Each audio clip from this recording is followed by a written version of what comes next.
आइए अब चलते हैं नई दिल्ली, जहां से इस कॉन्फ्रेंस की शोभा बढ़ाने के लिए हमारे साथ जुड़ रहे हैं लोकसभा अध्यक्ष माननीय भ्राता ओम बिरला जी। आप बेहद अनुशासन प्रिय व्यक्ति हैं, जिसकी झलक अनेक बार लोकसभा के अंदर देखने को मिलती है। आपकी अध्यक्षता में लोकसभा की कार्यवाही में अनेक सकारात्मक बदलाव हुए हैं और आप गरीब, असहाय और ज़रूरतमंद लोगों की हेल्प करने में, उन्हें निःशुल्क भोजन उपलब्ध कराने में, उन्हें मेडिकल एड देने में हमेशा आगे रहते हैं। तो आइए आज सुनते हैं इस कॉन्फ्रेंस के प्रति आपकी शुभकामनाएं। ब्रह्मा कुमारी संस्थान की अतिरिक्त मुख्य प्रशासिका दादी रतन मोहिनी जी, सोशल विंग की अध्यक्ष दीदी वीके संतोष जी, उपाध्यक्ष भाई आमिर चंद जी, इस ई कॉन्फ्रेंस से जुड़े सभी भाई और बहनों, आप सबको मेरा सादर नमस्कार। ब्रह्मा कुमारी परिवार से मेरा जुड़ाव नया नहीं है। अनेकों अवसर पर मुझे आपके कार्यक्रम में शामिल होने का अवसर मिला है। यूँ कहें कि मैं आपके परिवार का एक सदस्य हूँ, तो इसमें कोई अतिशयोक्ति नहीं होगी। आज भी हमारे इस कार्यक्रम से जुड़कर मुझे बहुत प्रसन्नता हो रही है। ब्रह्मा कुमारी एक अंतर्राष्ट्रीय ख्याति प्राप्त संस्थान है जो मानव कल्याण के क्षेत्र में उल्लेखनीय कार्य कर रही है। आध्यात्मिक, योग और शिक्षा के क्षेत्र में आपका योगदान अतुलनीय है। वर्ष 1937 में दादा लेखराज जी कृपलानी, जिन्हें हम ब्रह्मा बाबा के नाम से जानते हैं, ने आध्यात्मिक और मनुष्य के शीर्ष को प्रदान करने की यात्रा प्रारंभ की। उन्होंने व्यक्ति को धन का लोभ छोड़ धर्म की ओर बढ़ने का कहा, वैभव को छोड़ वैराग्य से ईश्वर तत्व की प्राप्ति का आह्वान किया। आज ब्रह्मा कुमारी संस्थान विश्व के 110 देशों से अधिक देशों में फैल चुका है और इस परिवार में 10 लाख से अधिक सदस्य हैं, जो सिद्ध करता है कि संस्थान ने समय समय अपने उद्देश्यों की प्राप्ति की दिशा में एक लंबा सफर तय किया है।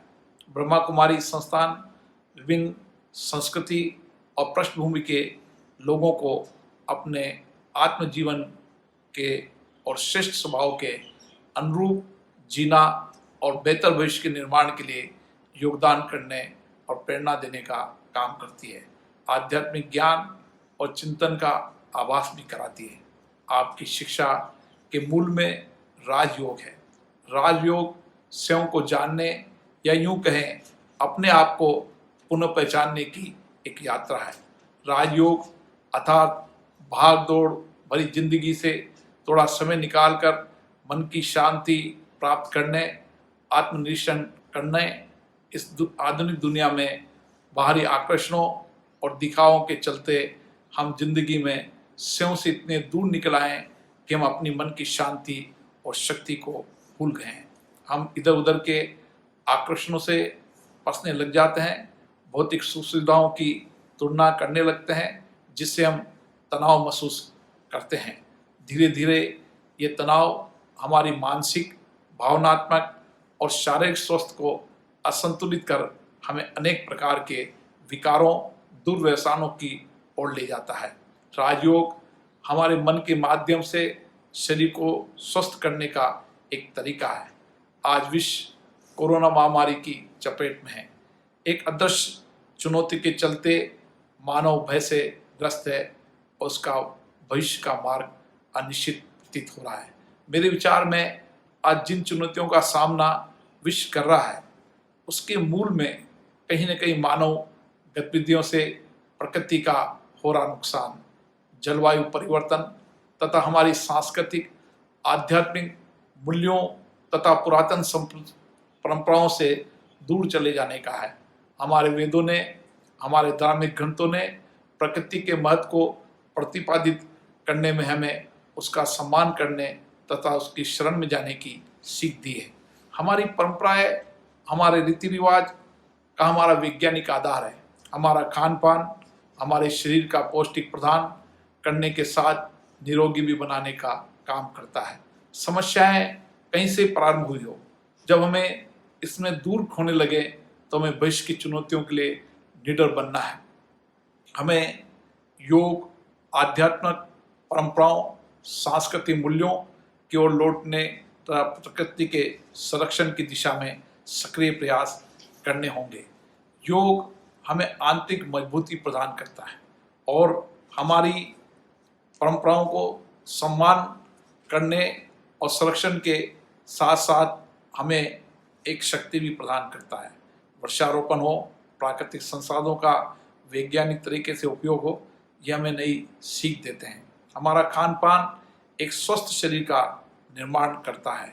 हम अपनी संस्कृति का सम्मान करें, नई पीढ़ी का भी उनके परिचय कराएं, रीति रिवाजों की पालना करें, तो निश्चित रूप से हम उसे परम अवस्था को पुनः प्राप्त कर सकते हैं, जो हम प्रकृति के सद्भावना स्थापित करने तथा सभी चुनौतियों का सामने करने का सामर्थ्य प्रदान करती है।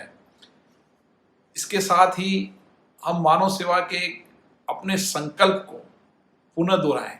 महात्मा गांधी जी ने कहा था कि हमारे प्रत्येक क्रम का केंद्र बिंदु समाज का वह असक्षम व अभावग्रस्त व्यक्ति होना चाहिए, जिसे हम मुख्य धारा में लाना है।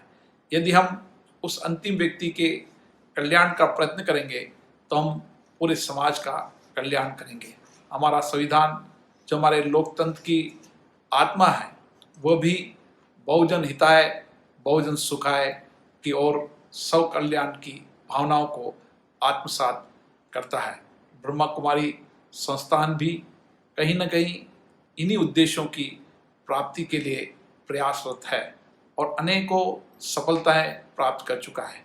मैं आशा करता हूं आपकी ये ई कॉन्फ्रेंस भी इसी दिशा में एक सार्थक कदम सिद्ध होगी। एक बार पुनः मैं दादी रतन मोहिनी जी को, दीदी संतोष जी का आभार व्यक्त करता हूं, जिन्होंने मुझे आपसे संवाद करने का यह अवसर प्रदान किया। मेरी बहुत बहुत शुभकामनाएं।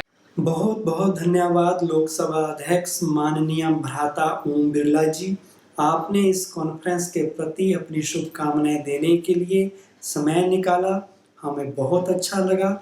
आपने हमें बताया कि हमें मानव सेवा के संकल्प को दोहराना चाहिए और अपनी संस्कृति का सम्मान करना चाहिए तथा राजयोग के द्वारा स्वयं को जानना चाहिए।